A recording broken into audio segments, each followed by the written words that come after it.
and thank you for joining again. This is our third day. I'm going to share my screen here now. Yeah, okay. And okay, so here is our topic today. We're looking at subject areas and courses. You remember I use those two terms. Both of them are used in different countries. And upgrading, what's the criteria you use for looking at your current courses or any that you would want to include? What's the criteria that you apply to make your decision? So what is the process you use to get to a point where you believe the courses you've selected are meeting your principles and purposes? So we're going to start off with some reflections on days 1 and 2. Irina and Russa know that I like to do that, give people the opportunity to consider, reflect what they've heard so far before we go into today's program. We're going to look at examples of secondary education subjects and courses, and we're going to look at the criteria for upgrading subjects and courses. It's upgrading, meaning the current ones you have, to just make an assessment of the quality of those. Will they meet the principles and priorities that you want? Plus, you can not only for upgrading, but actually when you're selecting or even designing courses. Okay, so what are the emerging themes from the discussions we've held? What are the changes to Lithuania's structural model that you're considering, you're thinking about? What approaches in other countries or jurisdictions that you think are worth considering for Lithuania? I want you to think of 3 key principles that for you, from what you've heard and your own reflections, what are the key ideas that you're thinking of in terms of what would be the secondary curriculum for secondary schooling for Lithuania? Is equity a very strong principle? Is flexibility a very strong principle? Is student agency something you really value? Alignment. This was, of course, aligning assessment and curriculum and teaching practice. Differentiation, in other words, making sure that regardless of the ability of the learner, there are courses to suit them, whether they're high performers or whether they're students that really have only still grasping the basics. And what about pathways, enabling students to plan their way through secondary education to a post-school destination? Where will they go after school? So, Irina, I wouldn't mind, I'm going to go off share and I'm going to look at the chat line and see if people, I'll put this, I don't know if I can share it, and no, I can't share it and have chat at the same time, can I? Or can I? You can share what we still can see on the screen. You can still see it on the screen, can you? Not now. Okay. What I might do, can you see it on the screen now? No. No? Okay. What if you need to share.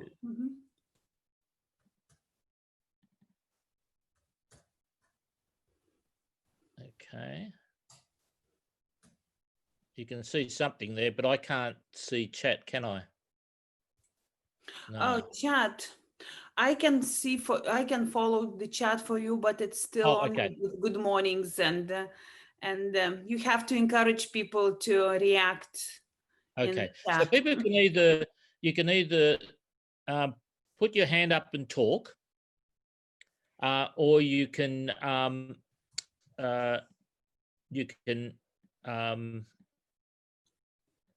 write something in the chat. So what are the changes that you'd like to see to the Lithuanian structure and model from what you've experienced over the last, our 2 days we've had together? So who would like to propose something?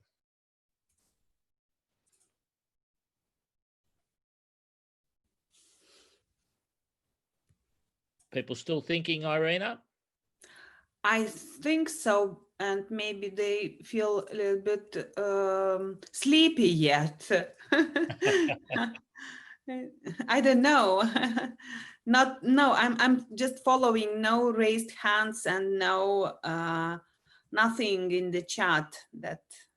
Okay, maybe if they look at the second question, what are the countries or jurisdictions, the other countries they've seen that are worth considering? Is there anything you like that you saw elsewhere that we talked about, whether it was New Zealand or Finland or Ireland or British Columbia or South Australia, Singapore?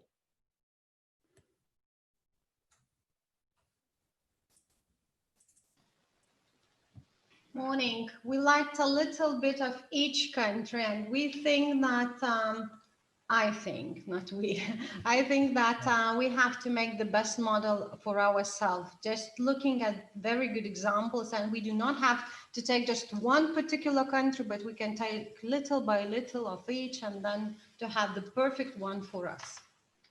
That's a very good answer. Not you. that I was going to be assessing the answers in any particular way, but one of the things I'm often asked is, what's the best country in the world for this? You know, what country has got all the answers? And my response to that is, all of them have strengths and weaknesses.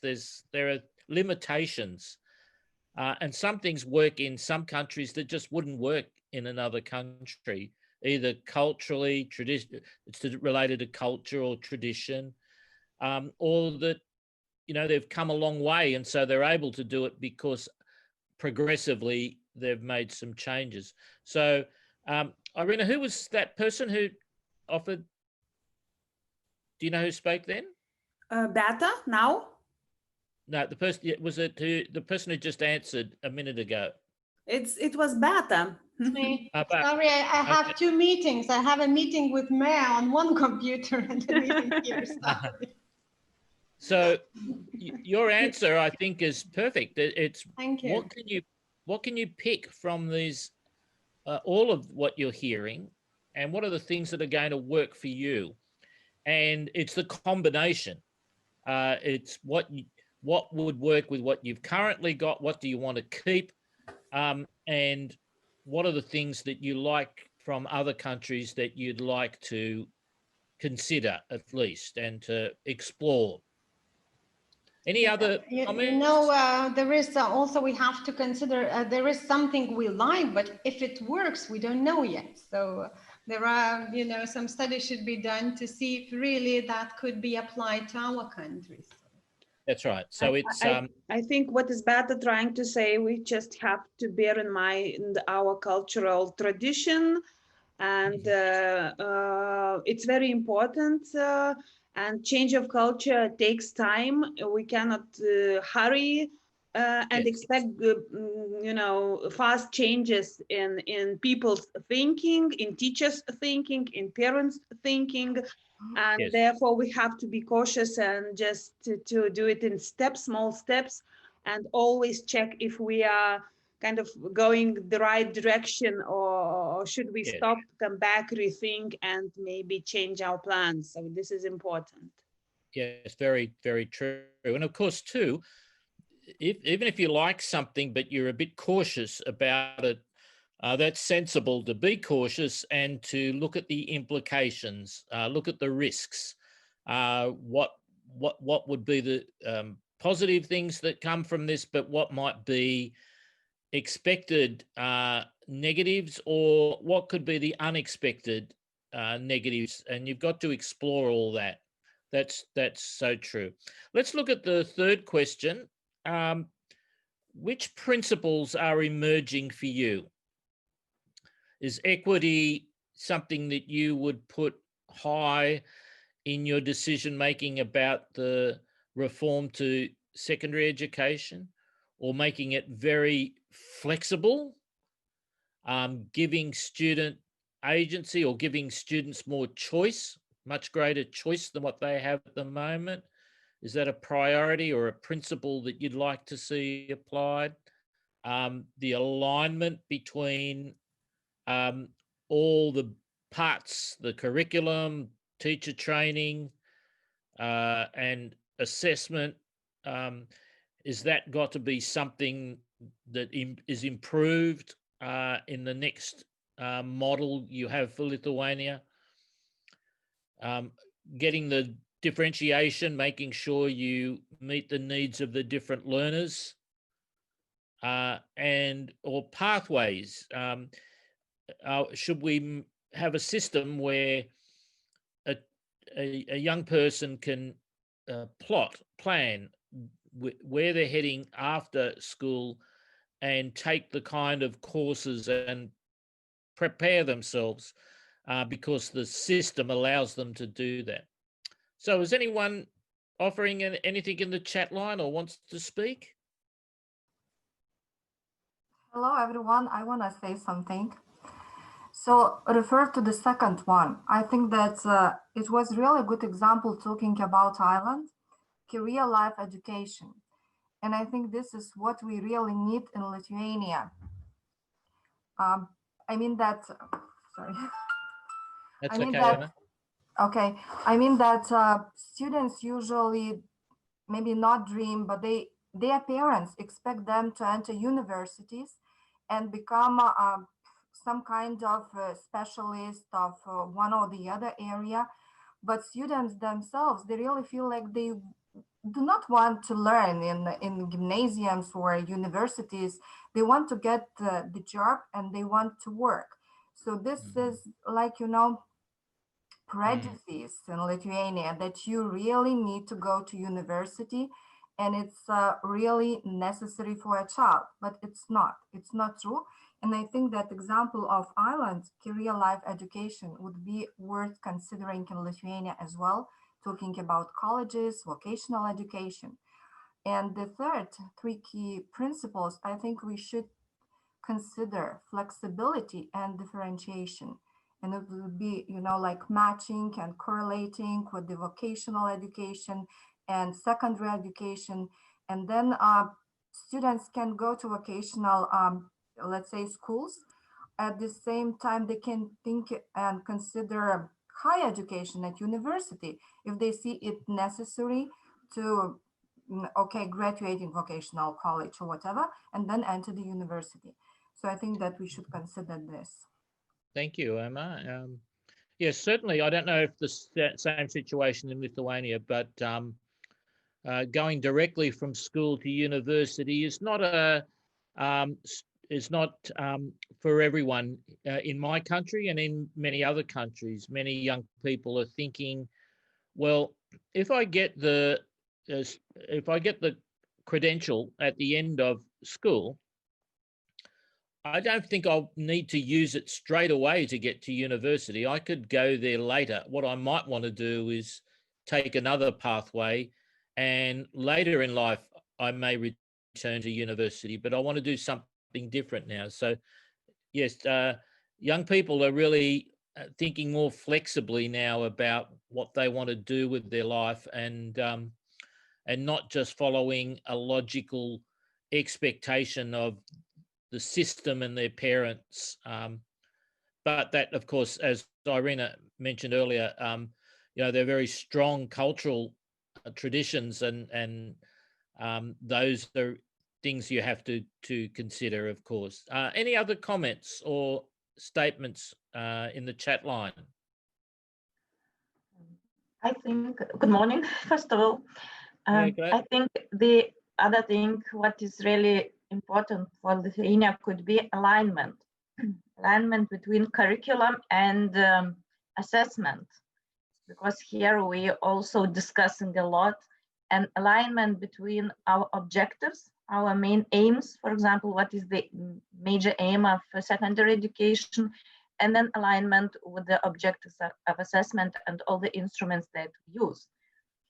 Yeah. So this I could say that for us in the groups, we were talking a lot about that we have to have our direction, our objectives, and then go forward it. But I think alignment is that point that it is really, and also alignment between different phases of education, for example, primary, lower secondary, and then upper secondary, that all systems have to have the same direction. Thank you. I think you'll be pleased to hear that tomorrow night session, we're going to look at assessment deeper than we have before, and looking at the role of formative assessment and summative assessment, so that the actual assessment becomes aligned to what's being taught in the classroom, and getting all that alignment, as you say, right. And of course, again, the purposes of secondary education. How is it different to basic education, but how is it a part of a continuum that builds on basic education? And we'll be finishing tomorrow with a little task I'm going to give you. I won't tell you too much about it now, but it should be quite interesting at the end. And Irina, am I right? We're going to start tomorrow with the voice of a student. Is that right? Yes, it is. Okay, so it'd be nice to hear that perspective as well. Just I need to check it with Rasa. Rasa, are we still going to have a student? Is that right? Tomorrow? Yes, we are going. We are starting from him then. As far as I know, he's participated already, and today, the first, the second day he was here, and today and tomorrow. So who is that student? Can you wave us? Can you show your face? Open up. Oh, is it online here? I can't see the gallery. Okay, never mind. Then we'll see him definitely tomorrow. Yeah. Okay, so I'm going to start sharing my screen again, or is it already shared? It is shared, isn't it? I'm going to go back into the program. I think Loretta also wanted to add something. Oh, okay, Loretta, thank you. Thank you. Just a few words.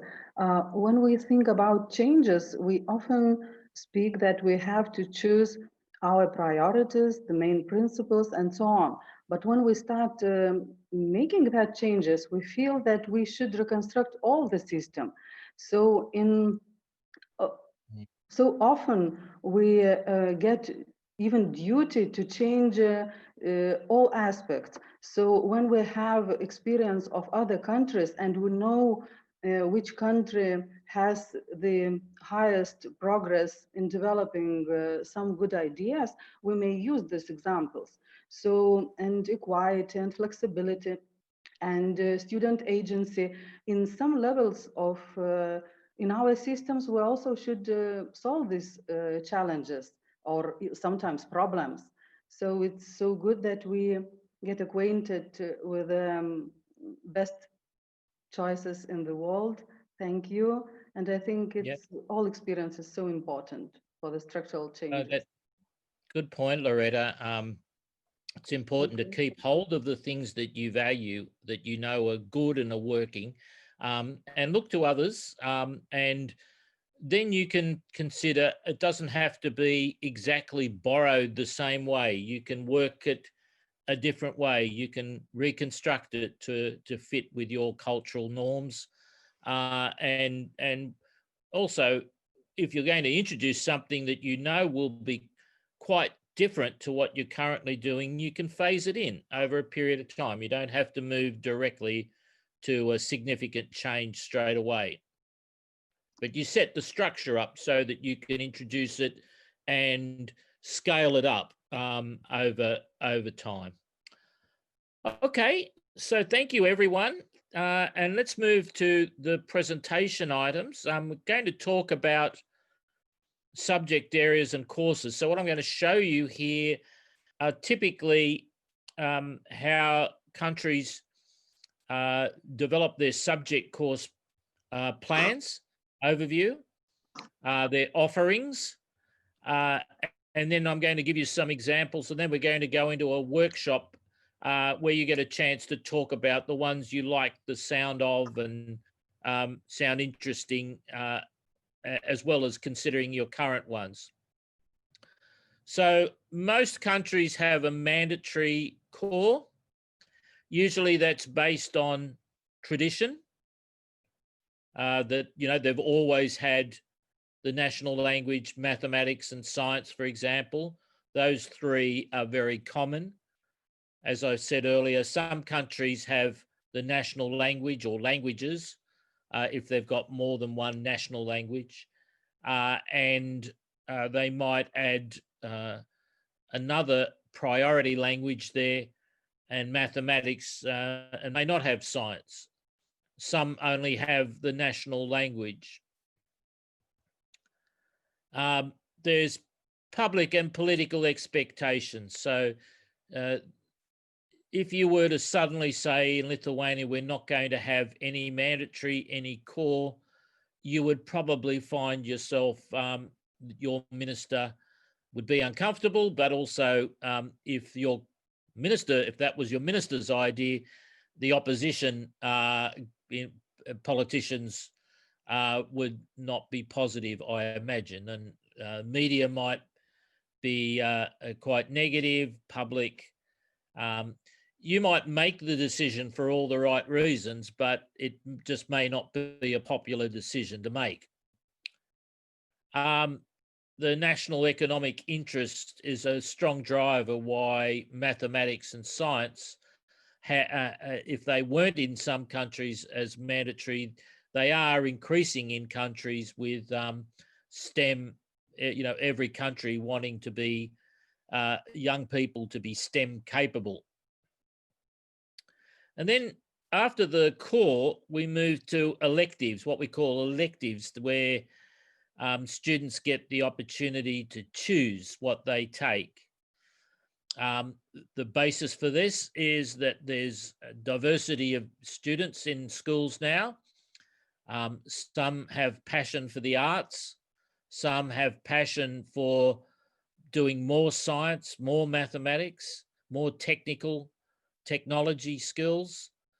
Others are simply vocational. They want more vocational skills because they have an interest in not following an academic path.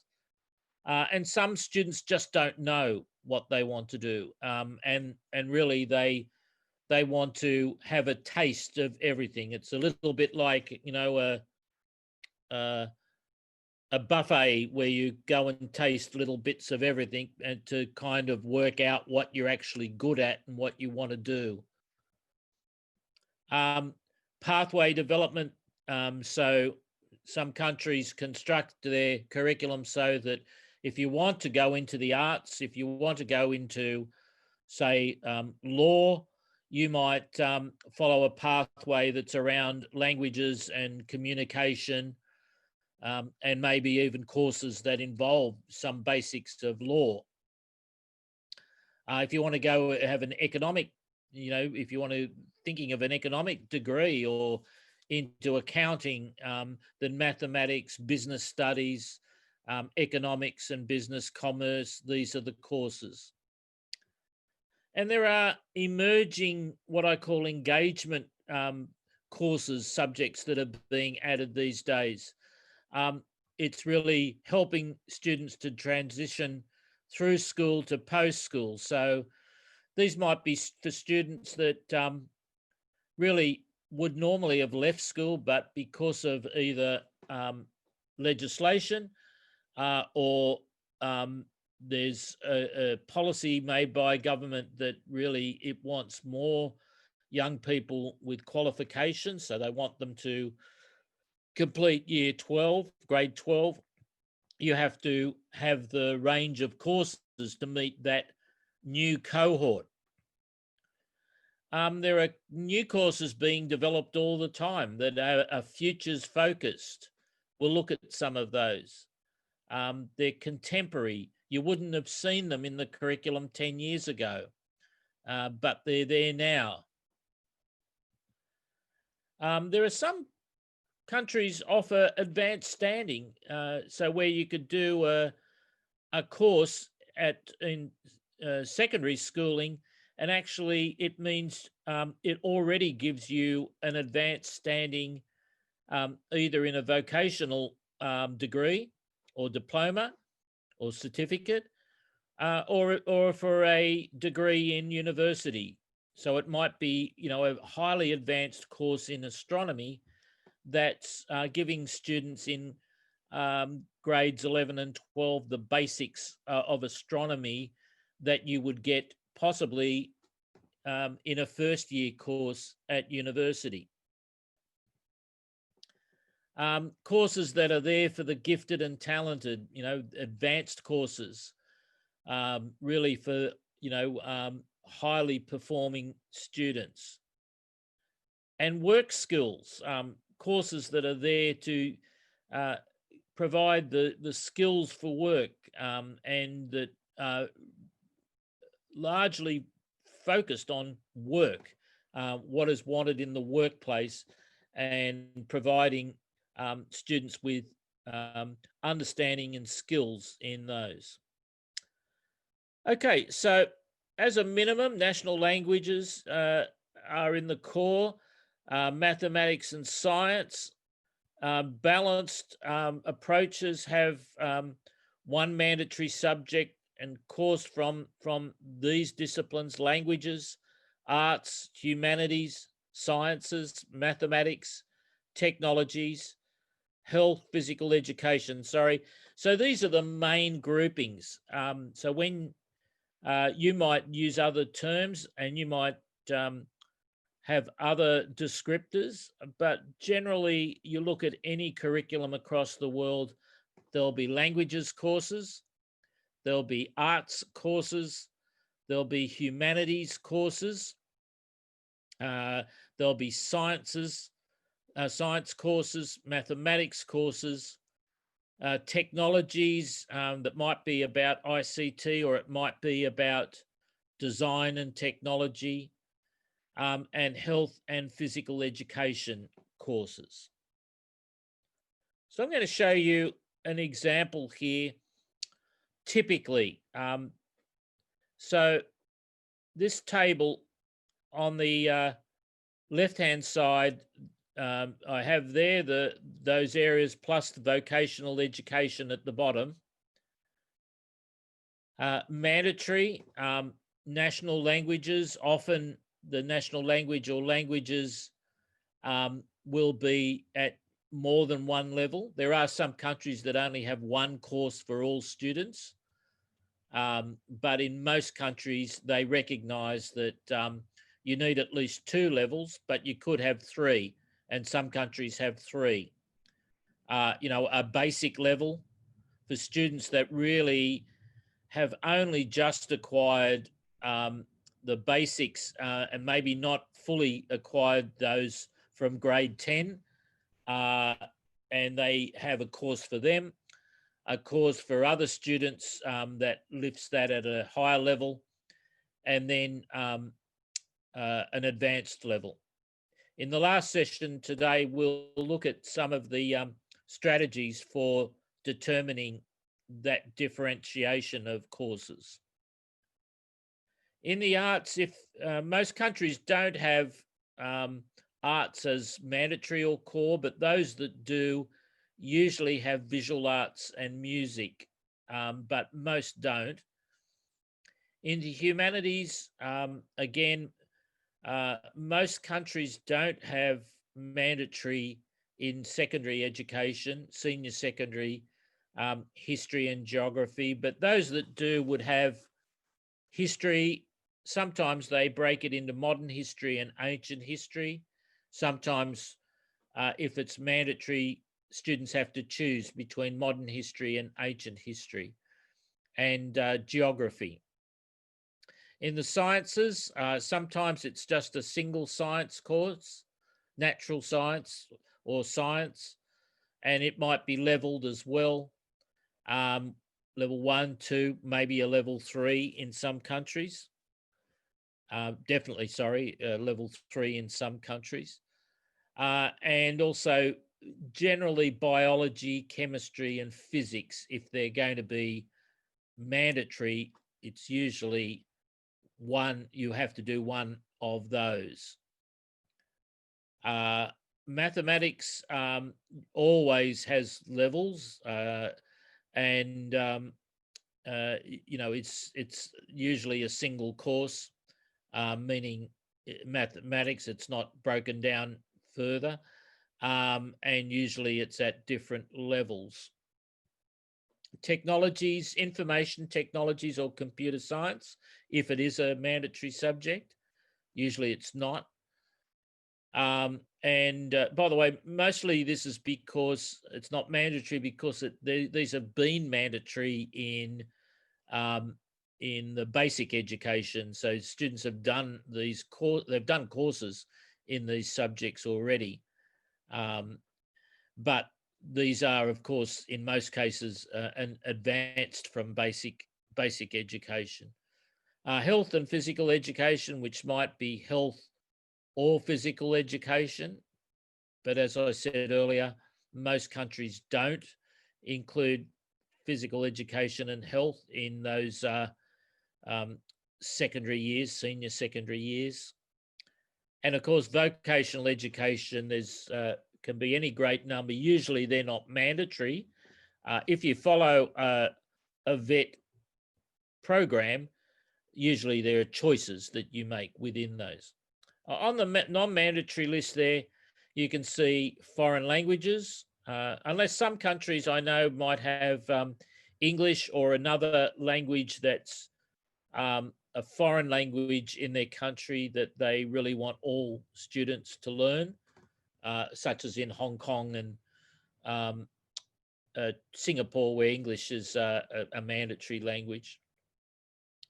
But non-mandatory in most cases, dance, drama, media arts, for example, in humanities, business, economics and commerce, psychology, sociology, philosophy, religious education, religion, earth sciences, design and technology, digital technologies, and work studies.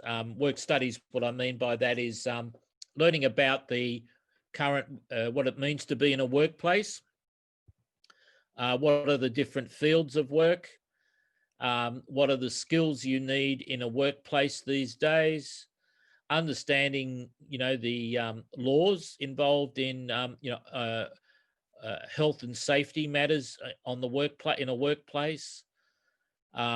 What are some of the normal practices in work?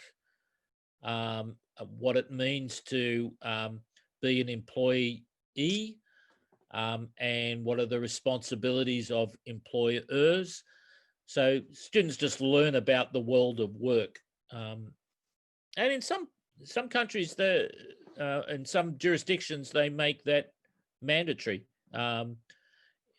because they actually want their young people to be ready for work when they leave school. So you can see there in the middle, mandatory, you could have all of those, but there's not much room if you have all of those for anything else.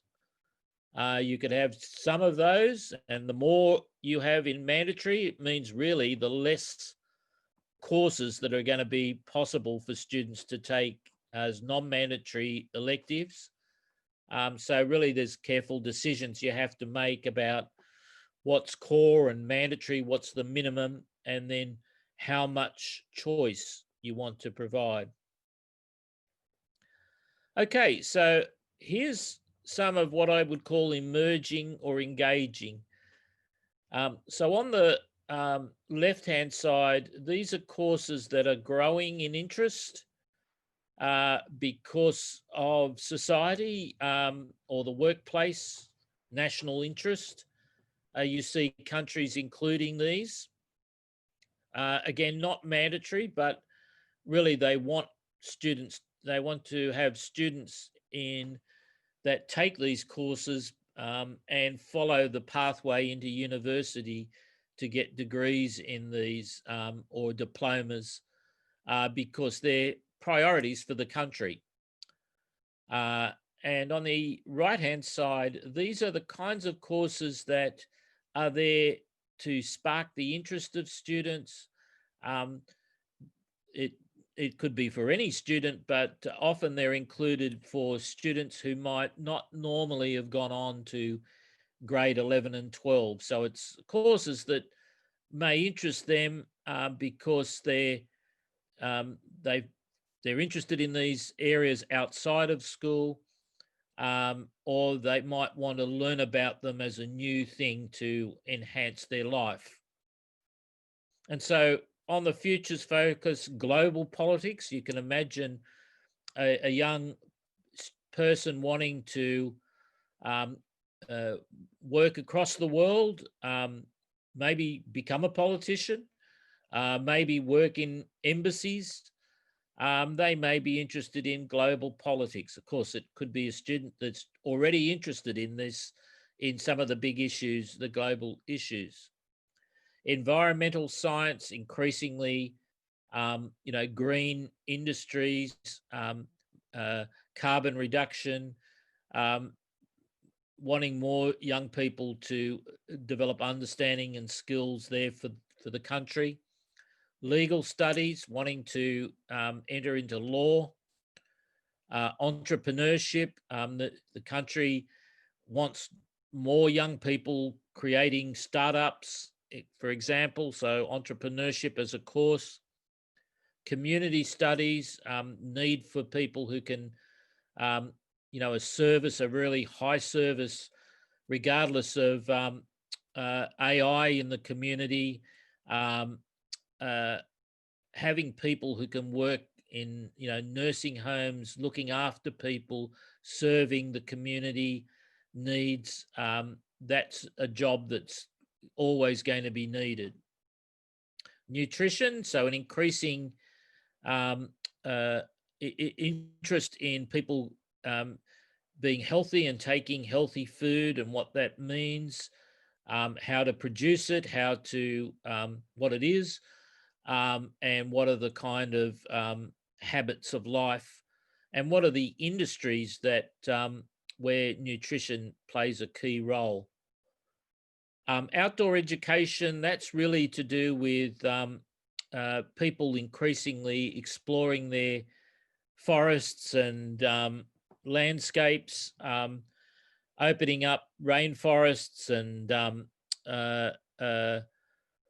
icelands and snow-capped mountaineering and people camping, and there's a greater interest in leisure, outdoor leisure, and so this course provides background in all of that.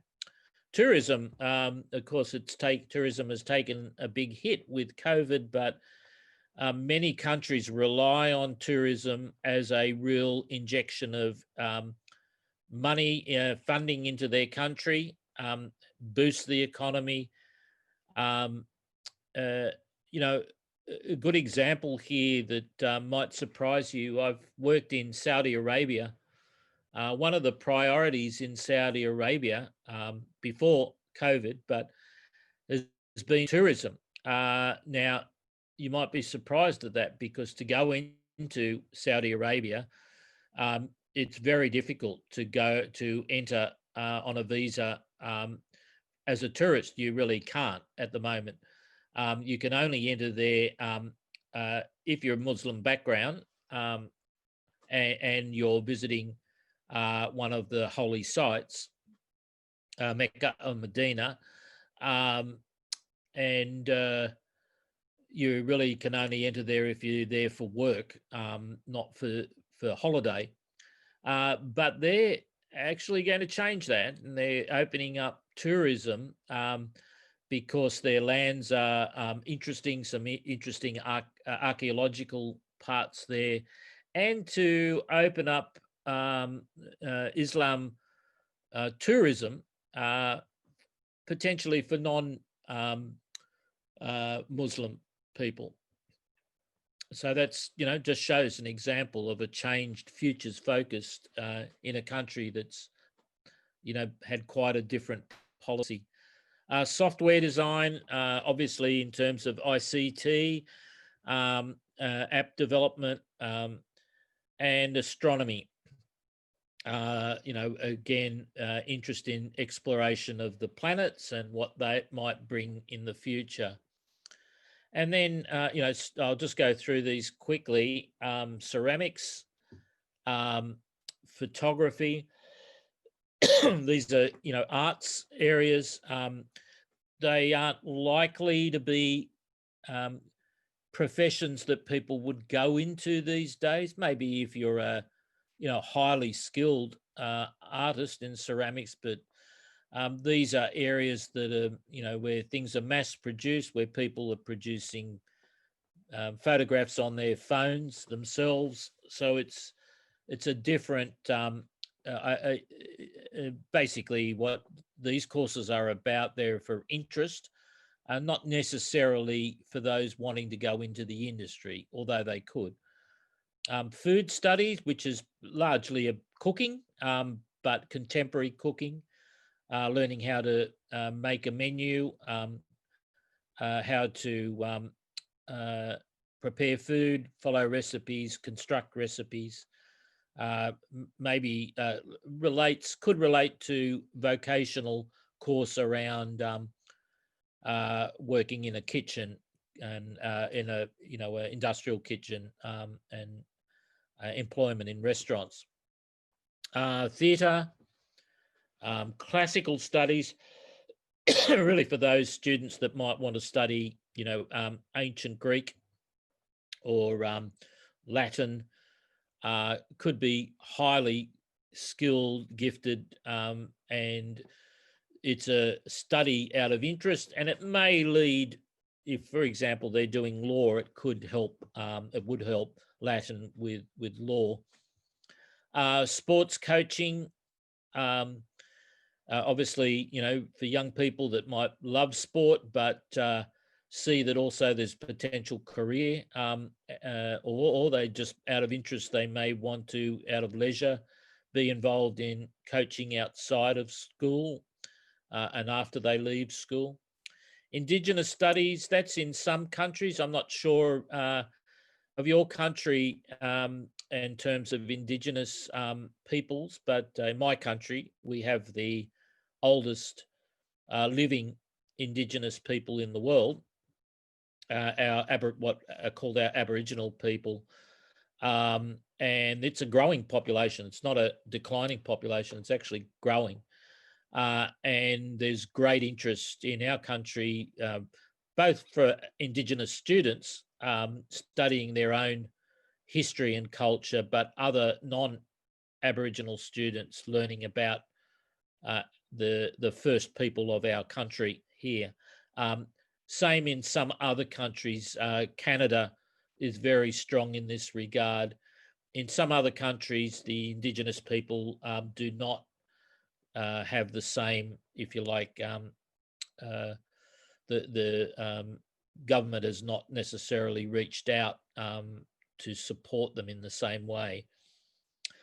Society and culture, which is just largely, of course, learning about life and how society works and cultural elements. Marine studies, I know you have a coast. Australia has a big coast, and we usually find people that like riding surfboards take marine studies. So it's what we call here surfies. young people who love the beaches and love the love the rock pools, and they love marine studies. It's really studying the animals, but it's studying the wave motions and the whole marine life, and textiles and design, which are more contemporary approach to fabrics and dressmaking, design in terms of fashion, and constructing pieces, wearables. Okay, so Irina, can I have you on screen for a minute? There you are. So we're going to break soon. I'm a bit ahead of time, but I'll just see if there are any questions. I have one question. I have one question. Sure.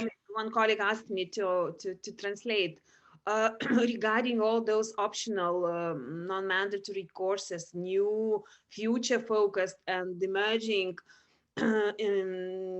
courses. What are the requirements for teachers? Because in Lithuania there is a requirement to have the pedagogical education, and yes. Is there any other options in other countries? Because I understand that having software design, it might be difficult to find teachers. Maybe yes. They can invite some professionals working in the fields to assist teachers, as we saw in Canada, and a good example in this respect. Yes, I remember in visiting school. So paraprofessionals, really. Yes, it's a mix, to be honest. For example, if you're a humanities teacher, if you teach history and geography, then you usually would be taking science, society and culture would be one you would take.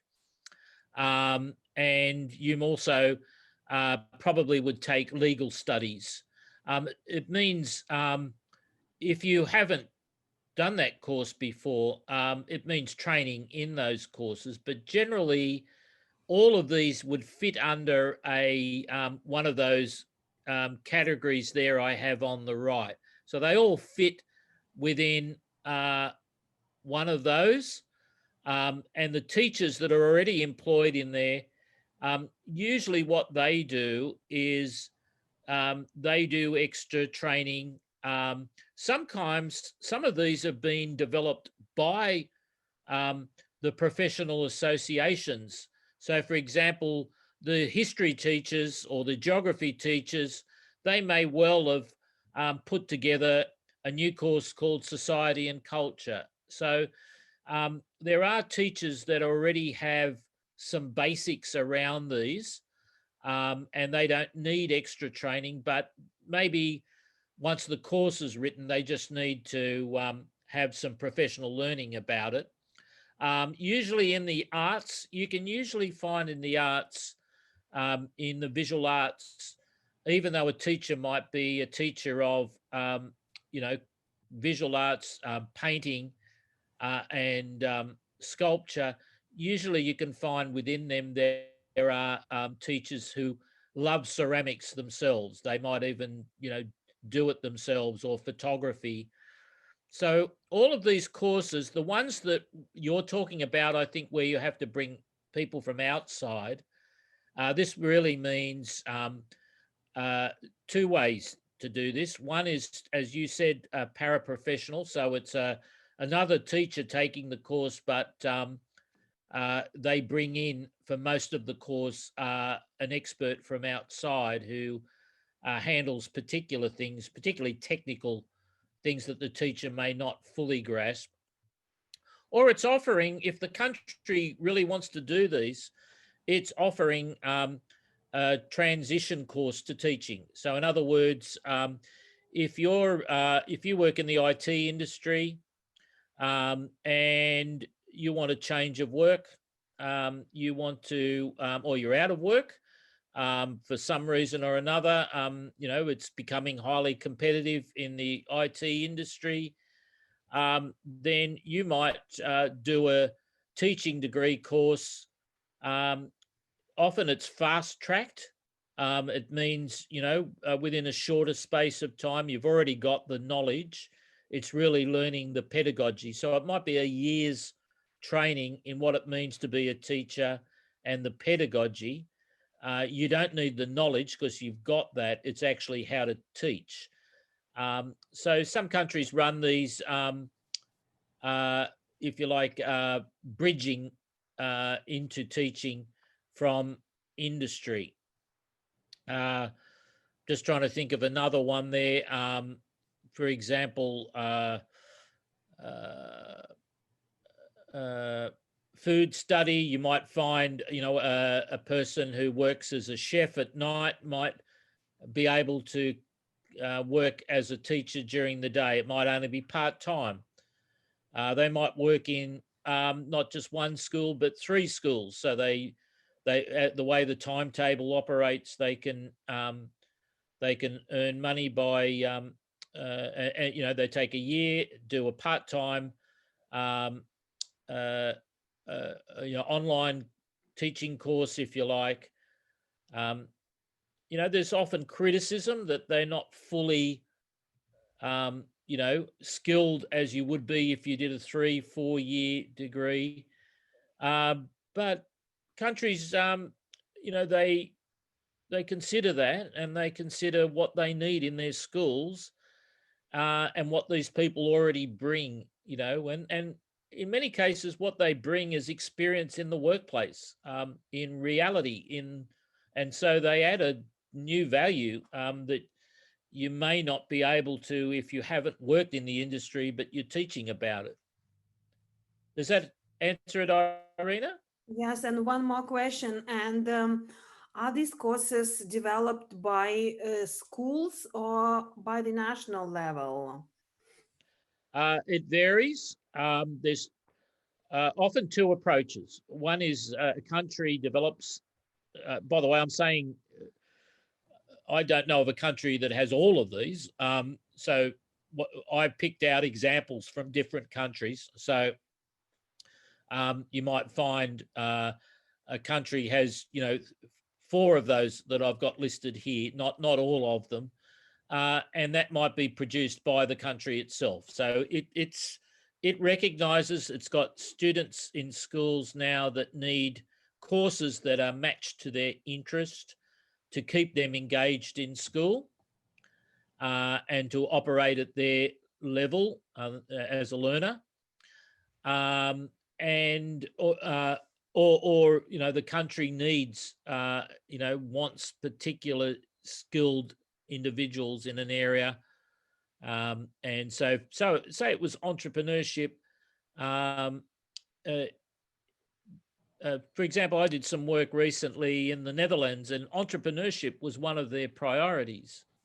So one would think what they would have is a course on entrepreneurship, that they would develop it, what it means to be an entrepreneur, what are the basic skills, how do you learn, you know, to market, to produce something, to test it in the market, to cost it, to promote it, all the skills associated with entrepreneurship.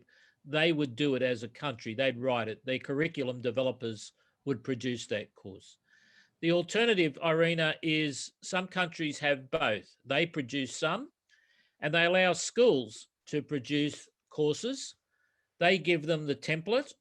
They tell them what the, you know, what the basic outcomes they have to achieve. In other words, what the main standards they have to acquire, and the school designs it, and then there's a body, an organization, it could be yours, Irina, that looks at it and authorizes it.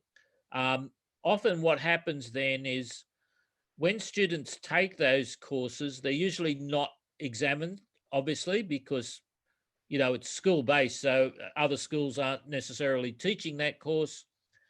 So it's called school-based. Often they're called school designed or school-based. So the two categories might be ND, national design, SD, school design.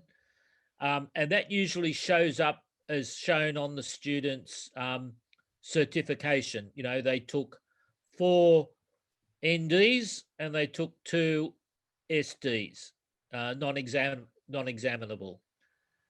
So it just depends what you want students to leave with and what the certificate shows. And you could imagine that a young person wanting to go into a sports academy, that they might do maths, national language, science, because they have to. They probably do biology because of the relationship to the human body. They would do health, physical education. They probably would do nutrition, and they probably do sports coaching. So they might have 2 of those on their certificate that says that they were school developed. But it might be of great interest to the sports academy, you know, that they've done these courses. Does that help? Yep. Okay. We're getting close to break time. Any final questions, Irina, before we break?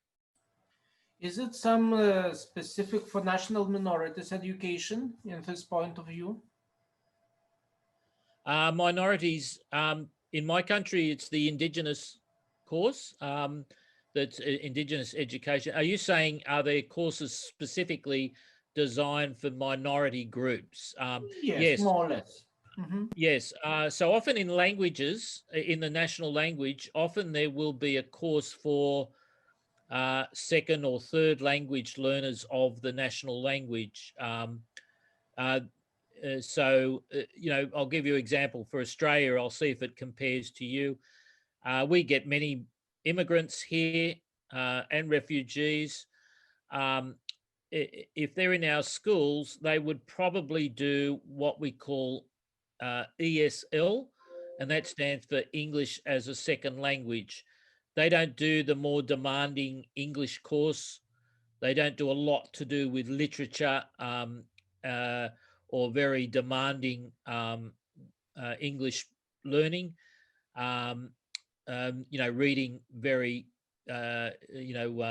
challenging novels and so on. It's really ensuring that they have a strong basics in the language. So that would be a course that's offered, and students, minority students, would be encouraged to do that course rather than attempt the more difficult course. Some of them do both. I've seen that where they do both courses. In China, there's a number of students that do certificates, our senior secondary certificates in China, and they usually do the ESL course, but they sometimes also do the other English course at the same time.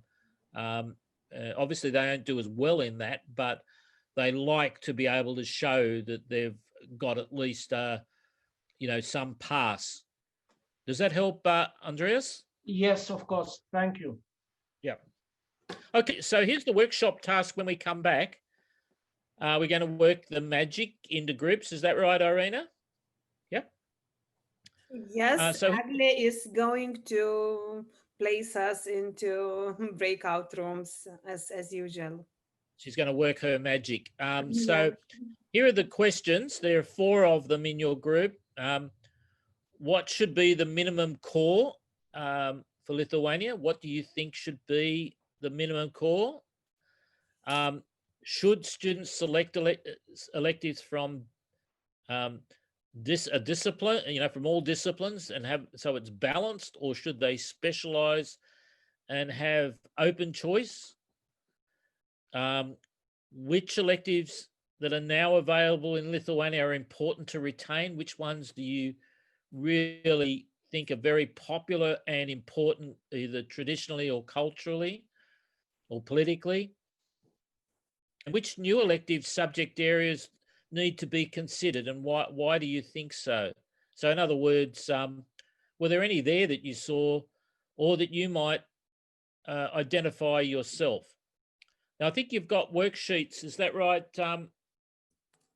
Irina? Yes, yes, we do have worksheets with all those electives that you were talking about. Great, great. Okay, so we're going to go for a 5-minute break for just a...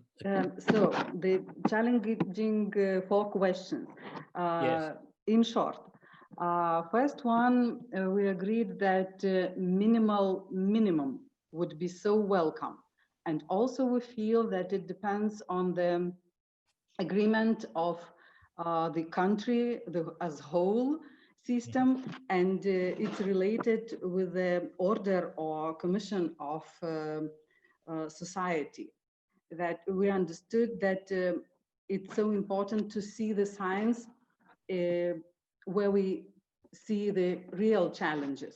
So the participants of the group stressed that there are some changes, that STEM pathway is, we feel that it's, we feel that we get more support from the government on that scope.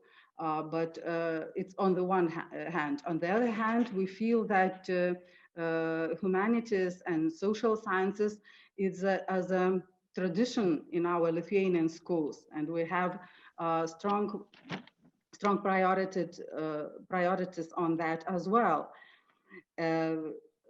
As we understood, the second question was about possibility to construct the curriculum very flexible and for students, also related with their needs. And we found out the suggestion, especially from the representative of universities, they say that that content should be so attractive to students that they would be capable to choose.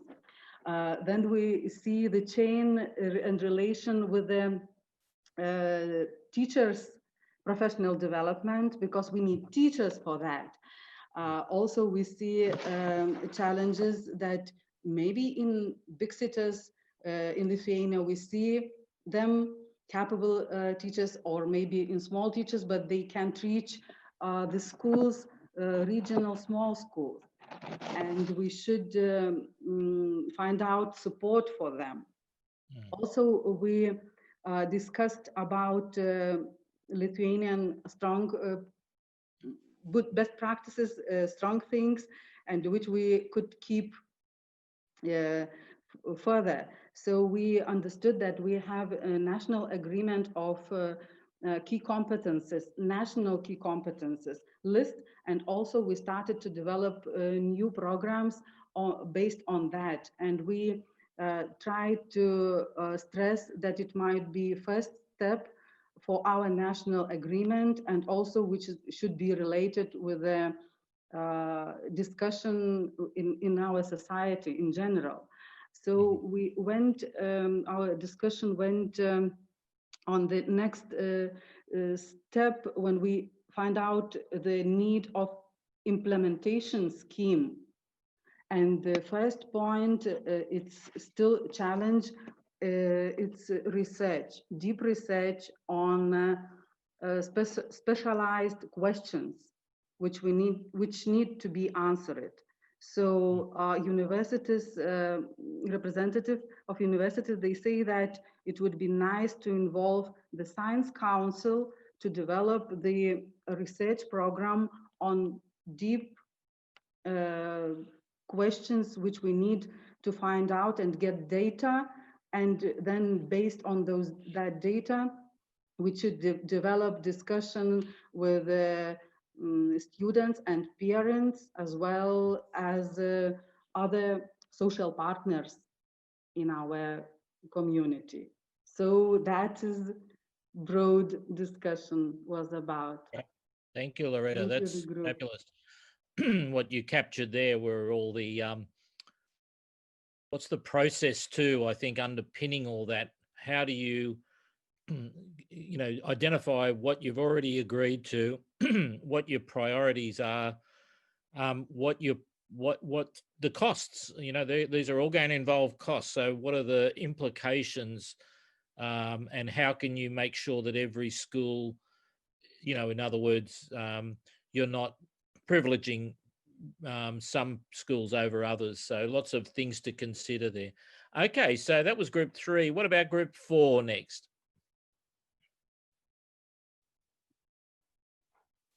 Hello, everyone. Yeah, thank you. Group number 4. We had very interesting discussion, actually. Almost all the participants agreed that the core or minimum should be limited in Lithuania to 4 or 5 subjects, and we have this suggestion what should be left as core. First of all, it should be state language, Lithuanian language, plus mathematics, plus foreign languages. And later on, we had some modifications or options. There were ideas that it should be history and biology, or a block of social studies, or a block of sciences that students could choose. And the idea was that main subjects, the core, should be followed by elective subjects that should support the choice of the main subjects. For example, it might be biology as the main subject, and elective one, bioethics, that covers very important issues, not from separate group of subjects, but integrated into one. And this one would support the main choice of biology, or Lithuanian as higher level choice, and plus philosophical aspects in literature. That was one of the examples. But all the changes, all the choices should be considered in context. For example, as a teacher practitioner who participated in our group said that when children choose Lithuanian at higher level to study, they need a lot of knowledge in history. And if a child doesn't choose history and as main core subject, it's quite complicated for him or her to study literature at a higher level. That's a good point, Rima. I mean, the same could be said for physics and mathematics, higher level mathematics. So that's another consideration. What are the pairing of courses to ensure students have the requisite skills for each course? That's a very important point you've made there. Thank you. And we even went to the limits that could influence the choice of elective subjects. For example, lack of teachers for particular subjects, even especially in little schools, or the poor material basis, for example, lack of laboratories. And we have a solution, for example, distance learning for some subjects if we have a very good teacher in other cities or schools. Thank you. Yeah, like you could have an open high school that offers distance schooling courses, or you're right, you can connect from one school to other schools if you can get the infrastructure right. I was responsible actually for doing that in my state here and having what we call connected classrooms. Okay, that's great. Thank you. Yes, okay, I just to add one detail that even more not teacher, but some experts could be like teachers who are very strong in their expertise while teaching this career subject, not subjects, but career disciplines, and such kind of expertise could be very few teachers or some experts who can deliver these courses for all across all the Lithuania, for all students in Lithuania. Brilliant. Yeah. So you actually use technology to draw in expertise that from a person not necessarily from a teaching background, but has the expertise in the field in which you're educating children.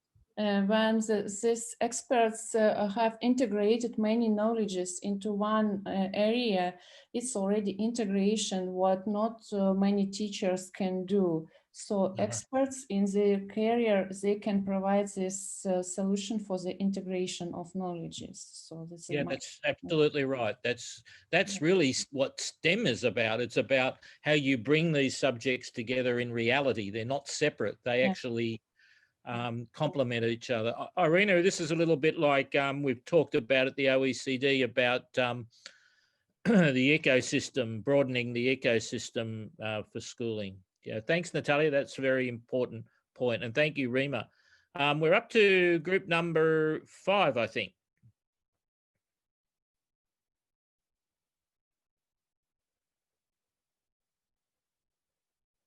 Albina, gal tu, group number 5. So who is group number 5? Albina, laukiam jos, arba gal kitas. Aš esu 5 grupės. Taip, dabar tavo eilė. Ne taip suskaičiavau, atsiprašau. Taip, labai trumpai ir mes iš karto, Irena, aš po 2 klausimus, gerai? Tai mes matome tą bazinį, tai yra lietuvių kalba ir matematika, gimtoji kalba, ir iš privalomai, sakykime, pasirenkamų išliekam prie dabartinės sistemos, kaip yra, tai yra iš kiekvienos srities leidžiam pasirinkti konkrečius dalykus. Okay, so their group suggests to stay to the current system, in which we have Lithuanian and math as compulsory for all students, and with the rest subject we have this balanced selectives. So it means that they have to select for a single subject from each area, like social studies, sciences, arts, and foreign languages. Yeah. Atsakant į 3 klausimą, mes siūlome, tai yra gali įgyti teisę, ekonomiką, karjeros ugdymą, o iš tų laisvų pasirenkamųjų dalykų 4 klausimo mes siūlome įtraukti kitą užsienio kalbą. Buvo pasiūlymas pilietinį ugdymą ir karjerą. Okay, o iš tų pirmų 3 tie teisė, ekonomika ir medijas, dar atsiprašau. Okay, so they also have, as an option, they think it could be included law, legal studies, economics, media science or studies, yeah. And they also think that among electives could be offered 2nd or 3rd foreign language, another foreign language,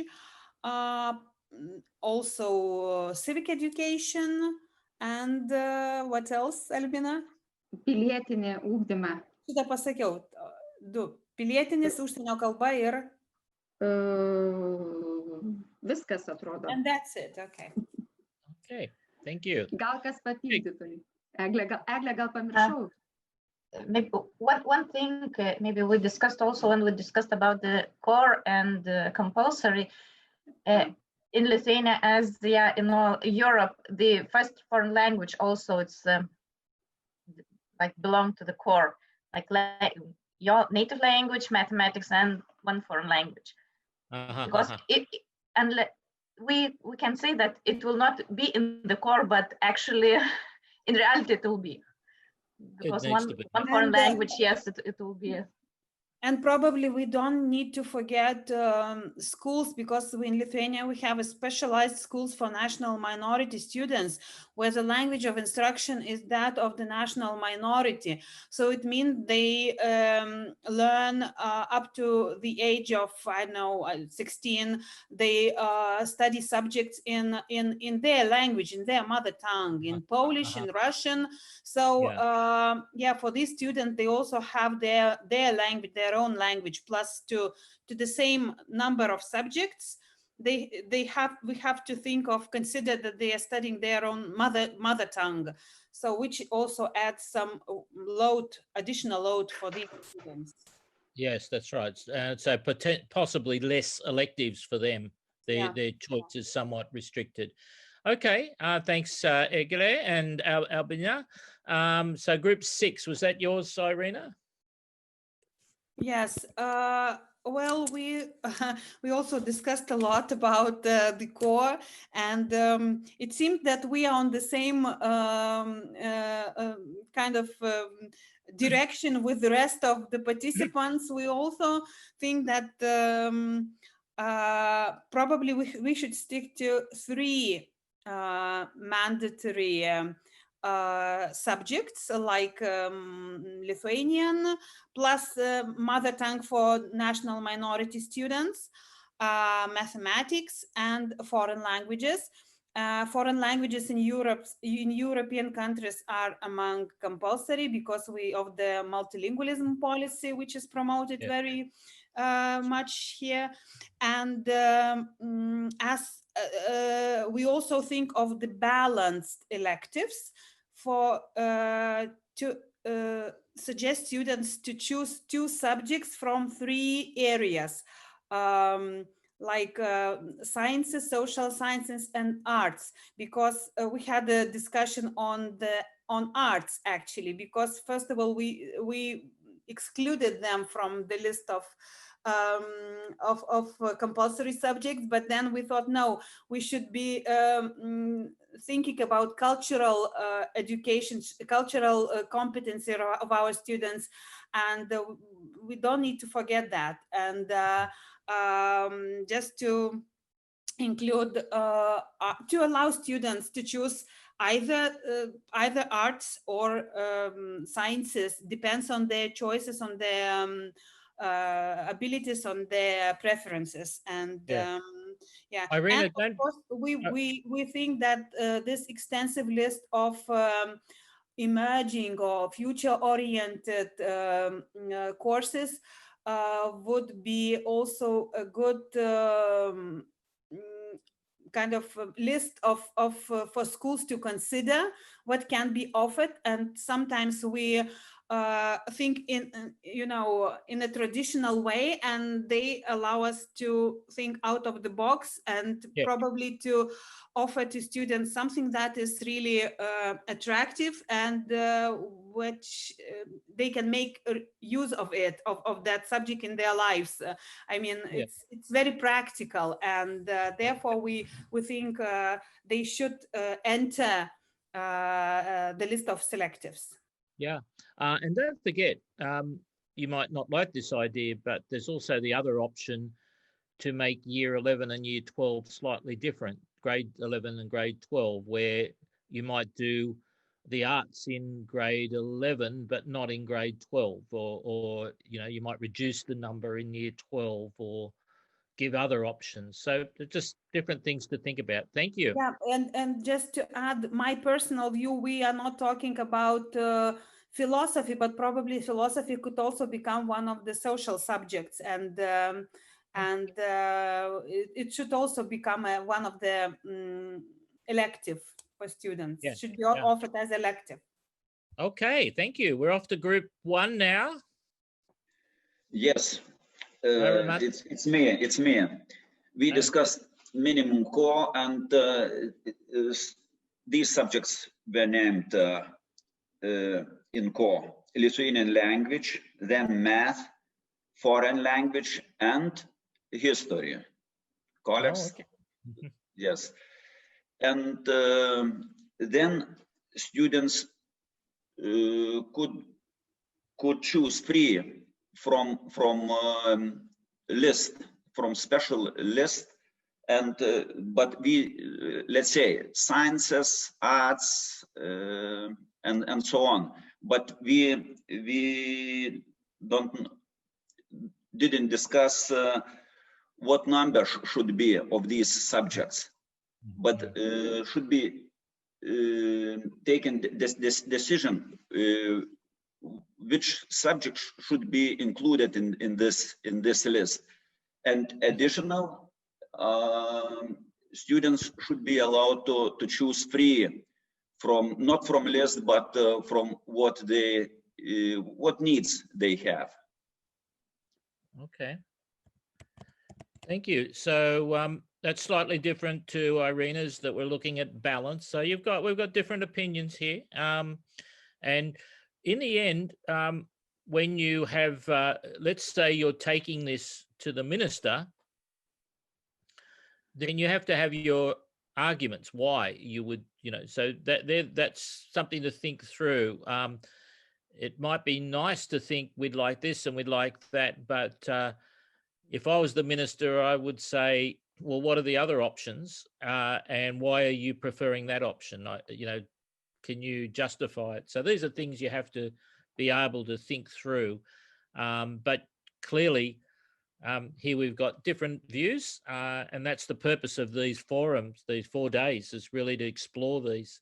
Okay, number 2, is that you, Andreas? Yes, of course. I want to share my screen. And so mandatory courses is Lithuanian language, also native language for national minorities group. Do you see my sharing? I do, yes. Mathematics, also one of for regional language, one language in B2 level, and one of language at most probably C1 level. Then it's the mandatory optional courses. So it's nature science. So this is like a set of natural science from which students have to choose one. Then goes social science, also the same situation, technological science and professional models. So it's for education, also for not for profession, but they can evaluate vocational, yes, vocational evaluate skills for some job, for some work. STEAM, and it's some kind of projects. It's also mandatory to choose. And optional mandatory course, it's physical education and education for health. What is not mandatory courses, let's say arts, but it's and very strict understanding of arts, drawing, singing, and so on. Then language learning, but it's, for example, Chinese language as optional. Then education for career, for business, some kind of this. Then, for example, it could be nutrition science, philosophy, basic of law, and so on. That's Thank you. You've been quite specific about what you felt the choices were. That's helpful. Others, what you've presented there is enough for people to think about whether they'd agree or disagree, and if what would they replace within your structure there. Okay, thank you. Andreas, can you stop sharing now? Thank you. Yes, of course. Thank you so much. So we're about to head off to break. We're a little bit behind time. Shall we return? Is it, what time would it be there? Is it 1 o'clock we return, Irina? Yep. Yes, yes.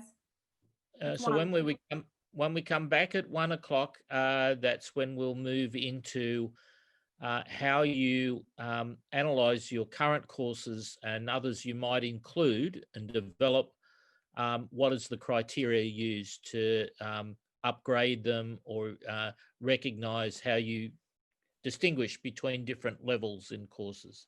Okay, so have a nice break, nice lunch, and I will see you at 1 p.m. Thank you.